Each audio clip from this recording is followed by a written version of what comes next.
Auzubillahiminash-shaytanir-rajim. Bismillahir-rahmanir-rahim. Dear students, Assalamu alaikum. Hopefully you are good at your homes. Dear student, as you know, we are discussing chapter number 10, Kingdom Animalia. And in the previous lectures, we have started the phylums. And in the last lecture, we have discussed the phylum Porifera, which belongs to the parazones. Now, today we are going to discuss another phylum that belongs to the metazones. तो दो हमने जो मेटाजोन्स की दो basic classes आपने पढ़ी थी, एक पैराजोन्स और यूमेटाजोन्स. तो पैराजोन का एक ही फाइलम था, फाइलम पॉरीफेरा, वो हमने डिस्कस कर लिया कल लास्ट लेक्चर के अंदर. Today we are going to discuss the eumetazoans. और यूमेटाजोन्स के अंदर जो आगे द फर्स्ट जो क्लास है उसमें दो तरह की आपने पढ़ी थी ग्रेड्स होते हैं, ग्रेड रेडिएटा एंड ग्रेड बायलेट्रा. तो ग्रेड रेडिएटा उसमें एक फाइलम हमने पढ़ा, उसके हवाले से डिस्कशन हुई थी, that is phylum Coelenterata. So grade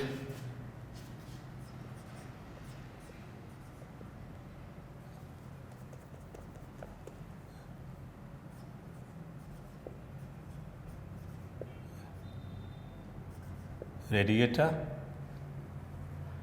and it has a phylum, that is phylum Coelenterata or the Cnidarians. Phylum स्नाइडेरिया भी कहते हैं इसको, या फाइलम सिलेंट्रेटा भी कहते हैं. एक्चुअली सिलेंट्रेटा एक कॉमन नेम था दो फाइलम्स का. एक फाइलम है फाइलम स्नाइडेरिया, जिसको नाइडेरिया भी बोलते हैं, स्नाइडेरिया भी बोलते हैं, और दूसरा इसके था दैट वाज स्टीनोफोरा. तो बाद में जाके देखा कि इनके अंदर कुछ प्रॉपर्टीज़ ऐसी हैं जो कि एक दूसरे के साथ रिजेंबल नहीं करती. सो दैट इज़ द रीज़न अब इन दोनों को अलग-अलग से बताया जाता है. तो इनका कॉमन फाइलम है फाइलम सिलेंट्रेटा, और उसके अंदर आगे इसके दो फाइलम जिसके अंदर इंक्लूड होते हैं, एक फाइलम स्नाइडेरिया, दूसरा that is Ctenophora. So in our syllabus we are going to discuss the phylum Cnidaria. तो स्नाइडेरिया के हवाले से बेटा ये देखेंगे कि ये ग्रेड रेडिएटा से बिलोंग करता है. हमने दो तरह के ग्रेड्स पढ़े थे, ग्रेड रेडिएटा और grade bilateria, according to the basis of the symmetry. तो बेसिकली जो मेटाजोन्स यानी कि मल्टी सेलुलर एनिमल्स जो हैं उनको दो कैटेगरीज में डिवाइड किया गया था, पैराजोन्स एंड मेटाजोन, यू मेटाजोन्स. पैराजोन्स वो होते हैं जो which lack special kind of cellular organisation, मतलब कि उनके अंदर जो टिश्यूज़ होते हैं वो स्पेशली ऑर्गेनाइज नहीं होते, जैसा कि हमने पढ़ा था फाइलम पोरिफेरा के अंदर. और दूसरी उसकी जो उसके कंपैरेटिव था that was eumetazoans. These are the kind of animals which have organised और वेल डेवलप्ड टिश्यू सिस्टम. और फिर यू मेटाजोन्स को आगे हमने, चूँकि इनके अंदर सिमेट्री होती है, सिमेट्री के बिहाव के ऊपर दो तरह के सिमेट्रीज में हमने डिवाइड किया था, radial symmetry and bilateral symmetry. तो जो फाइलम स्नाइडेरिया है यानी जो सिलेंट्रेट्स हैं, ये ग्रेड रेडिएटा से बिलोंग करते हैं. Means they have got the radial symmetry.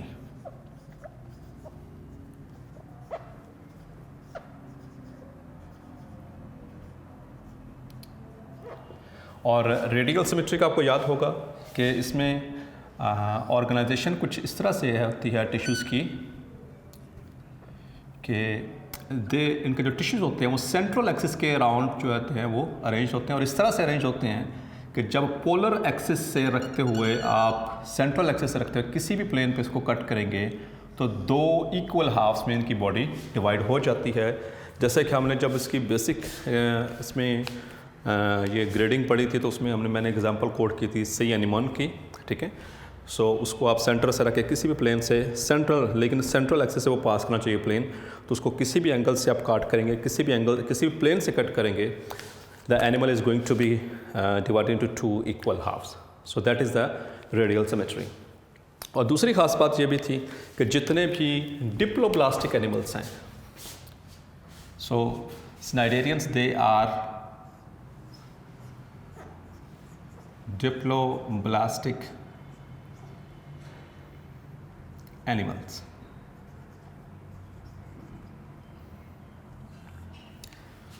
ये भी हमने पढ़ा था, ठीक है। जो बायोलेटरल होते हैं वो ट्रिप्लोब्लास्टिक होते हैं, जिसका हमने डिटेल डिस्कशन की थी लास्ट लेक्चर्स के अंदर। जो ट्रिप्लोब्लास्टिक हैं वो on the behalf of coelom they are divided into coelomates, pseudocoelomates and acoelomates, ठीक है। जबकि जो ग्रेड रेडिएटा से बिलोंग करने वाले जितने भी एनिमल्स हैं they have got diploblastic organization. तो अगर हम आपने चैप्टर नंबर 1 में वो पढ़ा था लेवल्स ऑफ ऑर्गेनाइजेशन, तो लेवल्स ऑफ ऑर्गेनाइजेशन के अकॉर्डिंगली देखेंगे तो यहाँ पर they have got tissue level, यानी कि the tissue level of organization मौजूद है, यानी टिश्यूज़ हैं, इससे ऊपर वो प्रॉपर कोई ऑर्गन सिस्टम या ऑर्गन्स वो इनके अंदर वेल डेवलप्ड नहीं होते, लेकिन टिश्यू सिस्टम इनके अंदर या टिश्यू लेवल तक इनकी ऑर्गेनाइजेशन मौजूद होती है। तो ये MCQ पॉइंट ऑफ व्यू से भी याद रख सकते हैं आप, ठीक है, कि स्नाइडेरियंस में लेवल ऑफ ऑर्गेनाइजेशन कौन सा होता है, that is tissue level, clear. अब ये हैं diploblastic animals. So as they are diploblastic,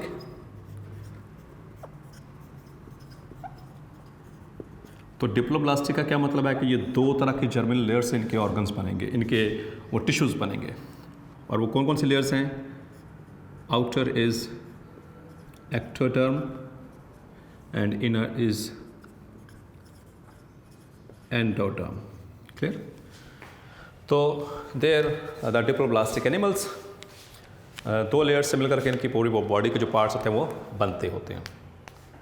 अच्छा, इनके अंदर जो ऑर्गेनिजम्स हैं इनके अंदर एक ख़ास बात, इनकी सिमेट्री किस तरह से है, they are dorsoventrally compressed. So double layer organization, they are specialised,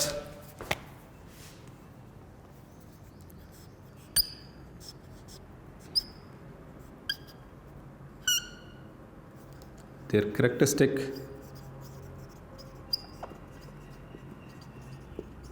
feature is they have special cells which are called as cnidocytes, or they are called as pneumatocysts.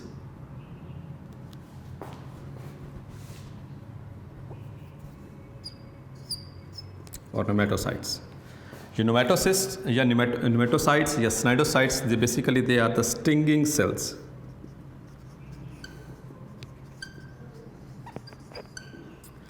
और stinging cells किस तरह से होते हैं इसमें?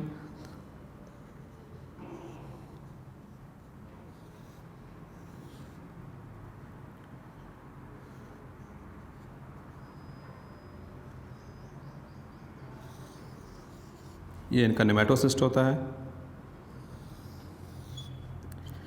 और ये इनके अंदर it has got the poisonous material, stinging mechanism, ये थ्रेड लाइक ये ट्रिगर होता है, दैट इज़ द न्यूक्लियस।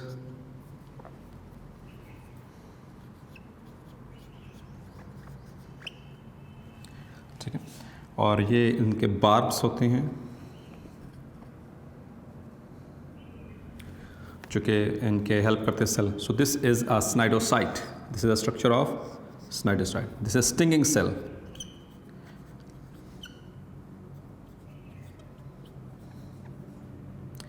ये इनके इस जो फाइलम है ये उसका करेक्टरिस्टिक है कि इनके अंदर ये स्टिंगिंग सेल्स होते हैं, नेमेटोसिस या nematocytes. Diploblastic organization characteristic feature is they have specialized cells, is the stinging cell which are called as cnidocytes or nematocysts, जिसकी वजह से इनको स्नाइडेरियंस भी कहा जाता है। They are also called as sniderians because of this stinging mechanism which is present on their tentacles. तो hydra का स्ट्रक्चर आपने पहले भी इससे पहले डिस्कस हो चुका है, ठीक है। तो उसके एक ही कैविटी होती है और उसके अराउंड टेंटेकल्स होते हैं। टेंटेकल ये आगे चल कर डिटेल में भी बताऊँगा, इसमें मौजूद होता है। इसके अलावा जो important thing is they have only one opening, उनके अंदर सिर्फ एक ओपनिंग होती है पूरी बॉडी में, एंड ओपनिंग या इसको कैविटी कहते हैं, that is gastrovascular cavity. So I'm going to draw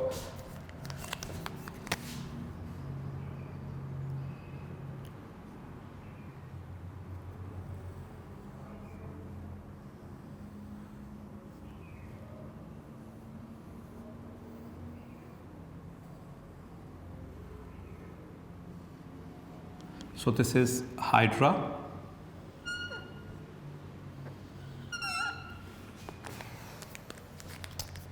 This is mouth.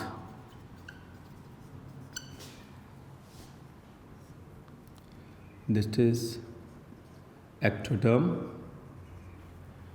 और ये अंदर वाली लेयर इसको एंडोडर्म या गैस्ट्रोडर्म भी कहते हैं, ठीक है. And it is in most of the cases it is sessile, attached to some substrate, and these are tentacles. और इन टेंटेकल्स के ऊपर मौजूद होते हैं ये स्पेशलाइज्ड सेल्स, इनके ये सरफेस के ऊपर इस तरह से, जो कि इसके करेक्टरिस्टिक हैं इस पूरे फाइलम के अंदर, stinging cells. So these are the nematocyst.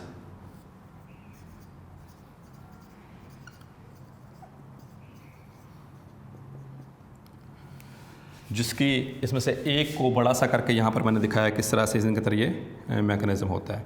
तो ये इसके अंदर, और पहले तो इनक्लोज होता है, जब ये स्टिंग करते हैं तो ये बाहर थ्रेड निकलता है और थ्रेड जाकर उसको प्रे के ऊपर, ये उसके ऊपर अटैच होता है, स्टिंग करता है और उसको पैरालाइज कर देता है, और in some cases it also kills its prey. So तो यहाँ पर ये दिखाना ये चारों के, इनके अंदर सिर्फ एक ही ये कैविटी है, ये वाली, ये एक ही कैविटी है, ये वाली सारी. This cavity is called as gastrovascular cavity.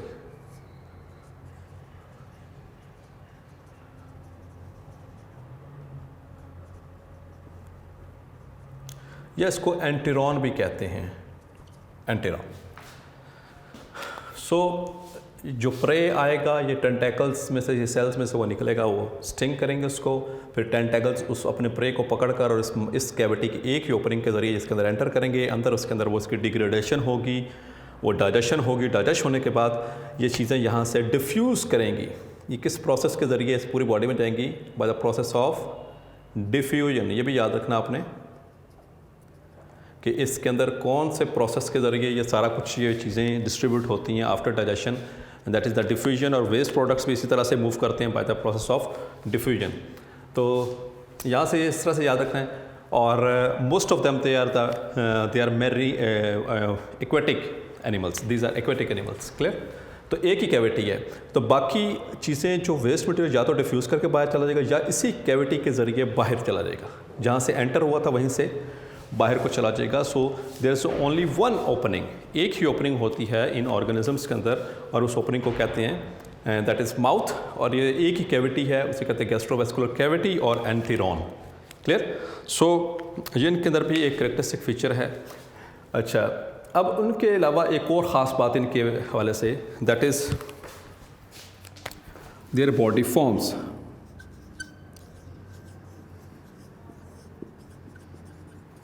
एक और important characteristic, that is body forms.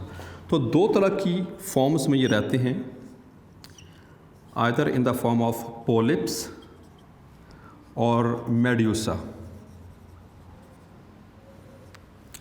जो पॉलिप्स होते हैं दे आर सिलेंड्रिकल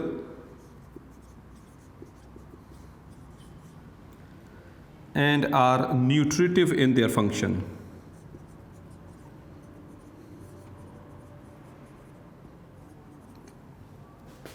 और जो मेड्यूसा होते हैं they are umbrella like and usually they are reproductive in their nature.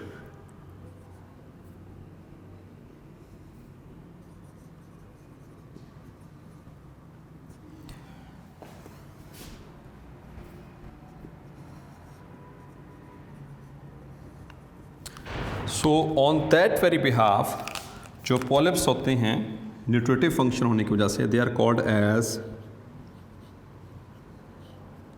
गैस्ट्रोजोइड्स। Gastro मतलब गैस्ट्रिक से, मतलब डाइजेस्टिव सिस्टम से, मतलब न्यूट्रिटिव फंक्शन।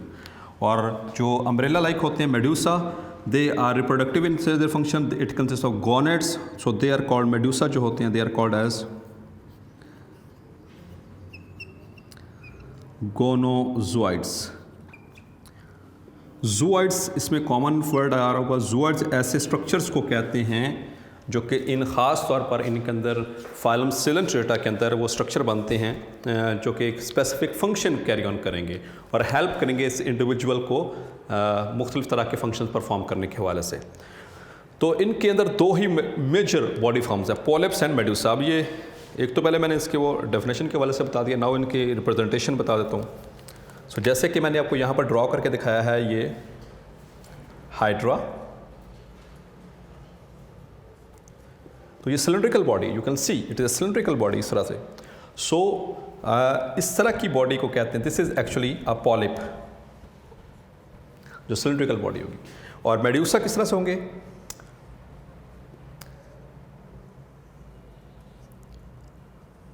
वो इस तरह से हैं, umbrella shaped. So these are the medusa. तो दो ही इनके अंदर बेसिक फॉर्म्स हैं जूआइड्स। वैसे तो मुख्तलिफ तरह के जूआइड्स होते हैं, आगे चल के मैं एक एग्जाम्पल भी आएगी उसमें मैं डिस्कस करूँगा कि कुछ ऐसे ऑर्गेनिज्म होते हैं जिसमें 5 मुख्तलिफ तरह के जूआइड्स होते हैं। तो जूआइड क्या हैं, वो स्ट्रक्चर्स हैं जो कि एक स्पेसिफिक फंक्शन परफॉर्म करेंगे इन ऑर्गेनिजम्स के अंदर जो मौजूद होते हैं, तो उनको कहा जाता है जूआइड्स। तो ये जो न्यूट्रिटिव फंक्शन होगा, जैसे कि पॉलिप्स होते हैं, ये जो हैं वो न्यूट्रिशन यानी कि डाइजेशन से रेलेवेंट हैं, तो इनको गैस्ट्रोजोइड्स कहेंगे। जबकि जो मेडुसा होते हैं, जो अम्ब्रेला लाइक होते हैं, ये gonozooids as the consist of the gonads, male and female gonads इनके अंदर होते हैं। क्लियर। अब इनके अंदर ये सारी चीज़ें ये कैसे चलेंगी, ये अगला आपको प्रोसेस में समझाने लगा हूँ। इनके अंदर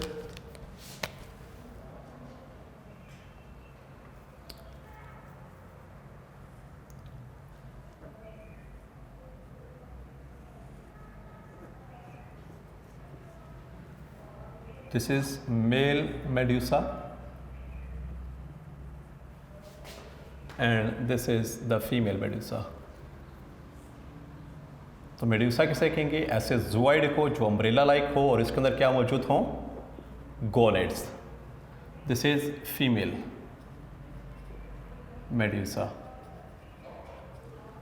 तो इसमें से कि it will release sperms and it will release egg cells which are released in large quantity. Ultimately they will form a zygote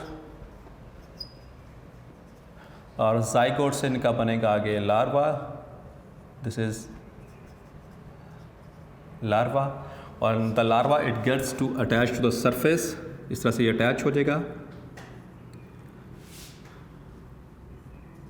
to the substrate which is in most of the cases rocks, and then it starts growing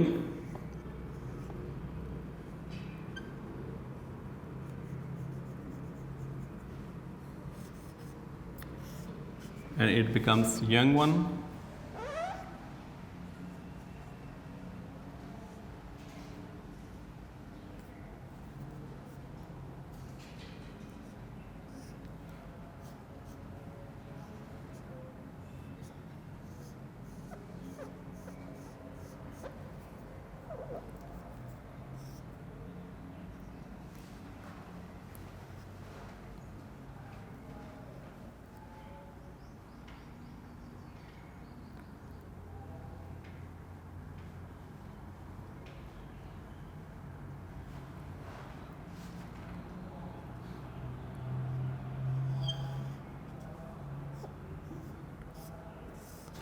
and this structure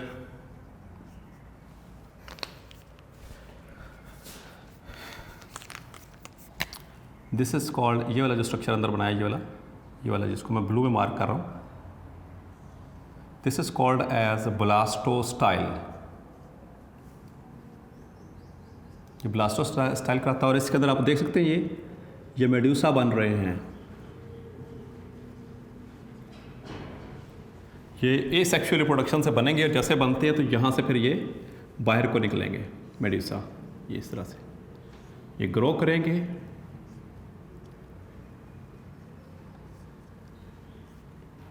और इस तरह से mail and female, तो इस तरह से इनके अंदर जो लाइफ साइकिल है वो ऑल्टरनेट करेगा। Clear? So that is a polyp, this is medusa, ठीक है। So this is how their life cycle is completed. So alternation होती है इनके अंदर, 2 जनरेशन्स होती हैं मोस्टली। आप देखेंगे इस तरह और इसी तरह से होगा कि मेल और फीमेल मेड्यूसा निकलेंगे और ये अच्छा याद रखना है कि जो पॉलिप्स होते हैं mostly they are sessile, they are sessile मतलब they are attach to a substrate, जबकि मेड्यूसा जो होते हैं they are free swimming, they are motile and freely swimming. They're freely swimming in the water, or they will release their into as they consist of the gonads. In the male or female gonads होंगे, it will produce the gametes, male and female gametes. Upon fertilization, zygote is produced. From zygote, it becomes larva. Larva से फिर वो larva it becomes attached to a substrate, and this is growing. This is young polyp, फिर young polyp से ये mature बन जाएगा और इसके अंदर ये मुख्तलिफ तरह के जूइड्स बनेंगे और वहाँ से फिर सो this is how their life cycle is completed. तो इनमें कुछ ऐसे ऑर्गेनिजम्स हैं जो सिर्फ प्रेजेंट ही पॉलिप की शेप में होंगे और कुछ होते हैं जो सिर्फ और सिर्फ मेड्यूसा होंगे और कुछ के अंदर ये दोनों स्ट्रक्चर्स मौजूद होंगे, ठीक है। अल्टरनेशन इनके अंदर ये पॉलीमॉर्फिज्म मौजूद होता है, यानी कि एक ही ऑर्गेनिज्म मुख्तलिफ शेप्स में अपनी लाइफ साइकिल को कंप्लीट कर रहा होता है। Now coming towards sir book, इसमें कुछ चीज़ें ऐसी हैं जो कि हम रीड करके आपको समझाना चाहूँगा। So coming to page number 174, हम इसको साथ साथ ये चीज़ें इसमें कुछ MCQs भी आ सकते हैं। The name cnidaria has been given to the group of animals due to the presence of special cells called cnidocytes. ये मैं आपको पहले बता चुका हूँ, इन स्पेशल करेक्टरिस्टिक फीचर है स्नाइडोसाइट्स होने की वजह से इनको जो है इनकी प्रेजेंस की होने की वजह से इनको स्नाइडेरियंस कहा जाता है। These cells give rise to nematocysts. ये स्नाइडोसाइट्स होते हैं, इससे क्या बनते हैं? नेमेटोसिस्ट बनते हैं। The stinging cells, clear? उसके मैंने आपको स्ट्रक्चर भी ड्रॉ करके दिखा दिया। Cnidarians have double layer organization, इनके अंदर 2 लेयर्स होती हैं and therefore diploblastic have therefore diploblastic having tissue grade organization. तो इनके अंदर और लेवल ऑफ ऑर्गेनाइजेशन कौन सा है? Tissue level. ये हमको मैंने MCQs पॉइंट ऑफ व्यू से भी बताया कि इसको लाजमी करना है कि स्नाइडेरियंस के अंदर कौन सा बायोलॉजिकल लेवल ऑफ ऑर्गेनाइजेशन है, that is they will possess the tissue level. Next, during development 2 germinal layers are formed, the outer ectoderm and the inner endoderm. ये भी आपको बता दिया, एक्टोडर्म और एंडोडर्म, क्लियर? और इसके इन बिटवीन एक थर्ड, एक यहाँ पर ये देखेंगे एक जेलेटिनस लेयर होती है, इन दोनों के दरमियान में यहाँ पर एक जेलेटिनस लेयर होती है, that is called as mesenchyme और mesoglea इसे mesoglea भी कहेंगे, ये आपने याद रखना है, clear? So in next the ectoderm forms the outer covering and some of the cells of this give rise to their nematocysts, और उसमें नेमेटोसिस्ट आएंगे और उसके बाद while the endoderm becomes specialized for digestion। तो ये आपको मैंने बात पहले से समझा चुका हूँ। एक्टोडर्म जो होता है इससे क्या बनेंगे? नेमेटोसिस्ट, और एंडोडर्म ये इससे डाइजेस्टिव सिस्टम बनेगा, यानी कि गैस्ट्रोडर्म इससे बनेगी, इसको गैस्ट्रोडर्म भी इसीलिए कहा जाता है। Between the 2 layers is a jelly like mesoglea, वो भी मैंने आपको बता दिया। In these animals there is only 1 cavity which serves as a digestive as well as the body cavity which is called as gastrovascular cavity, ये वाली gastrovascular cavity, या जिसको एंटेरॉन भी कहा जाता है, clear?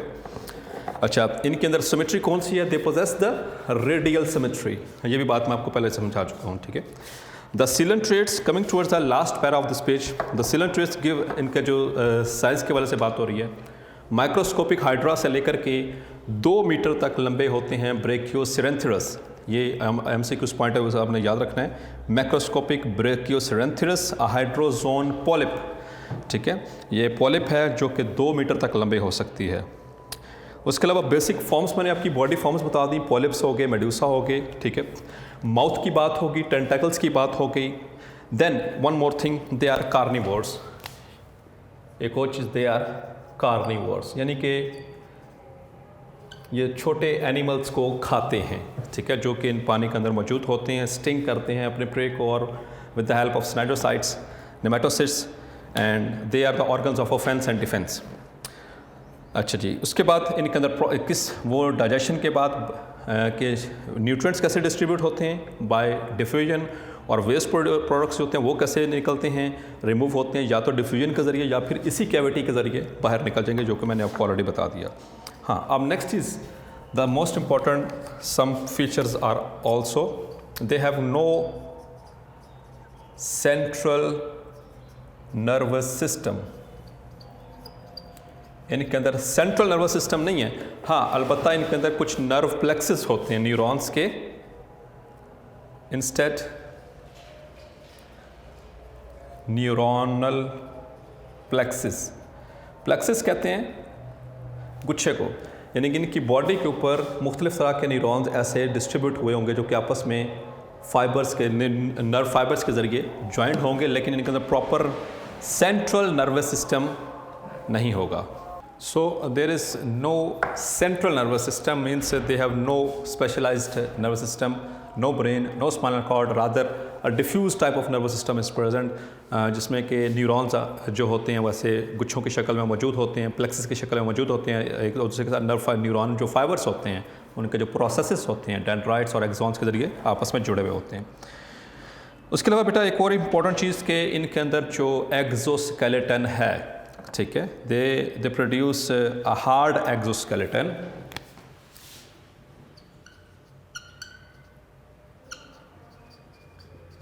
Which is made up of calcium carbonate, calcareous होता है, ठीक है, और ये समंदर से लेते हैं लाइम यानी कैल्शियम ऑक्साइड, और उसको इनकॉर्पोरेट करके इससे क्या बनवाते हैं, calcium carbonate, which is hard structure which is present in them, clear. और it is secreted by the epidermal cells, याद रखना है ये भी important, it is secreted by epidermal cells. ये MCQs पॉइंट ऑफ व्यू से याद रख लेना आपने, ठीक है। सो मोस्ट स्पीशीज़ जो होते हैं वो सेसाइल हैं, मोस्ट स्पीशीज़ आर सेसाइल, मतलब कि सेसाइल किसे कहते हैं, जो एक जगह पे जुड़े हुए हों, आज़ादी के साथ घूम फिर ना सकते हों, जैसे कि hydra, like the C anemone, like the Obelia, like hydra, like corals, ठीक है, मेड्रिपोरेंस, और बाकी जो होते हैं वो फ्री लिविंग। अच्छा, इसमें ख़ास तौर पर आपने इस तरह का स्ट्रक्चर कहाँ पे देखा, जेलीफिश देखिए ना, जेलीफिश वो भी तो इसी तरह के होता है स्ट्रक्चर, ऐसे बेल शेप्ड, इसका वो ऊपर हेड होता है और उसके नीचे ऐसे टेंटेकल्स होते हैं। तो बेटा अगर इसको हम थोड़ा सा इसको उल्टा करके देखें तो ये ऐसे होगा, थोड़े से इस तरह से ऐसे, अगर इसको हम अपसाइड डाउन करके देखें तो ये इस तरह का स्ट्रक्चर बनेगा। तो एक्चुअली आप ये कह सकते हैं कि जो मेड्यूसा होता है actually it is inverted polyp. अब पॉलिप को इन्वर्ट कर दें तो दैट इज़ बेसिकली मेड्यूसा, या इफ इन्वर्टेड मेड्यूसा जो होता है उसे पॉलिप भी कहा जाता है, क्लियर। तो ये बात याद रखनी है। उसके अलावा इसमें रिप्रोडक्शन के हवाले से मैंने आपको कंप्लीट क्लियर कर वो सारा साइकिल भी समझा दिया, क्लियर। एंड नाउ इनमें कुछ वो ये पॉलीमॉर्फिज्म वाला कैरेक्टरिस्टिक जो है ये एक्सक्लूडेड है, लेकिन इसमें मैंने आपको बता दिया कि more than 2 different types of individuals जब मौजूद होंगे उनको ज़ूऑइड्स कहा जाएगा और उसे पॉलीमॉर्फिज्म कहते हैं।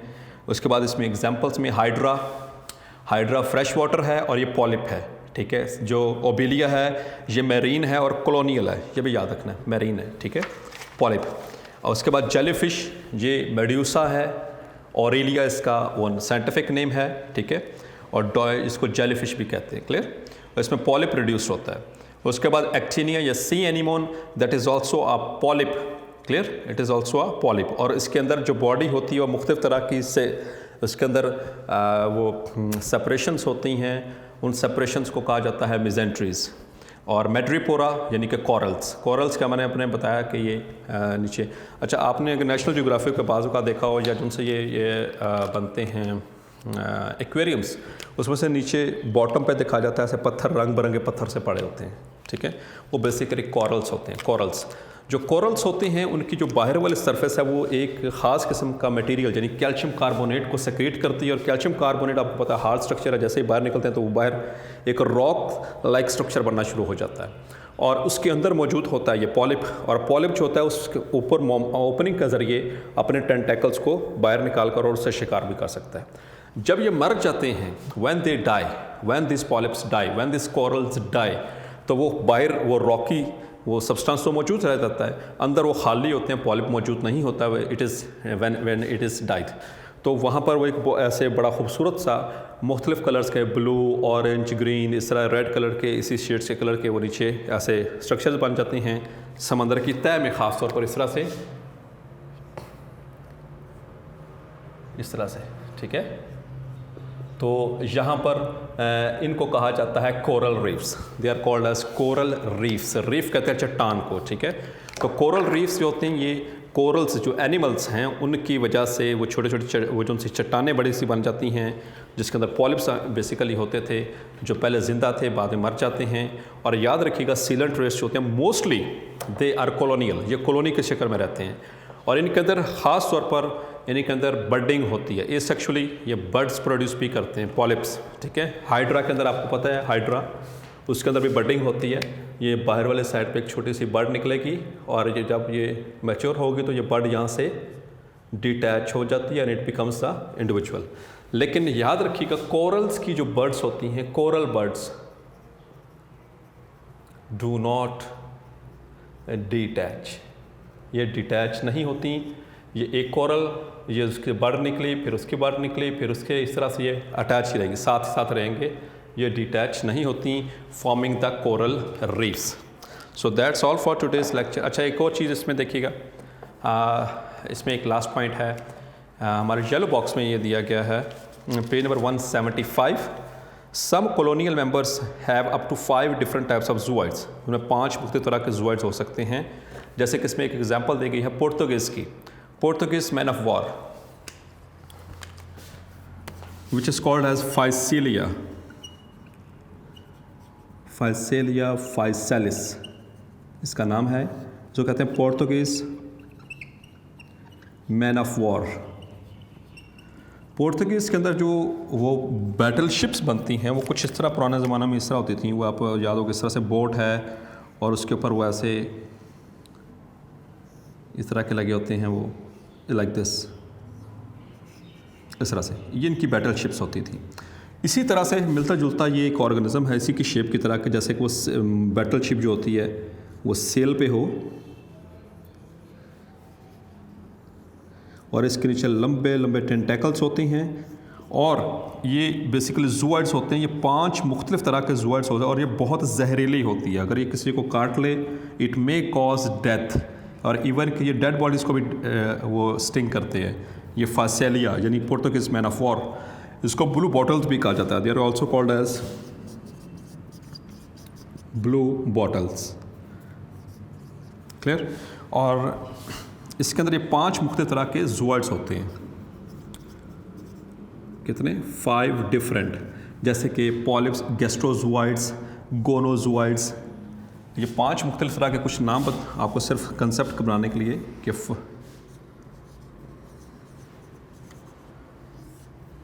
जैसे कि गैस्ट्रोजूआइड, गोनोजूआइड्स, और हर, चूँकि ये बेसिकली जूआइड्स के हैं, ये इंडिविजुअल्स हैं जो कि एक साथ रहते हैं कॉलोनियल शेप में, और हर कोई अपना अपना फंक्शन परफॉर्म कर रहा होता है, ठीक है। सो गैस्ट्रोजूआइड्स, गोनोजूआइड्स, डेक्टाइलोजूआइड्स, इसी तरह से टेंटेक्लोजूआइड्स, ठीक है।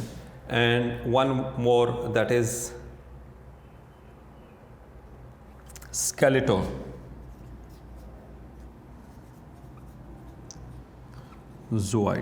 तो ये 5 मुख्तलिफ तरह के जूअर्स हैं क्या? Actually they are the individuals. और ये आपको बताया कि जितने भी सिलेंट्रेटियंस हैं, they are most of them are colonial. तो ये जब कॉलोनी की शेप में रहते हैं तो ये फाइसेलिया की बात हो रही। फाइसेलिया मैन पुर्तगीज़ में नवा, चूँकि इसकी शक्ल वो पुर्तगीज़ बैटल शिप से मिल रही होती है। जब ये तैर रहा होता है, ये ब्लू कलर का होता है, तो ऐसे लगता है जिसको ब्लू बॉटल भी कहते हैं इसको। बहुत डेंजरस है, बहुत ही पॉइजनस है। जब भी किसी को काट ले तो it may cause even death of the organism. So that's all for today's lecture. Inshallah, in the next lecture, we are going to discuss the great bilateral. Up till then, Allah Hafiz. If there is any question, you can ask me in the comment box. Allah Hafiz.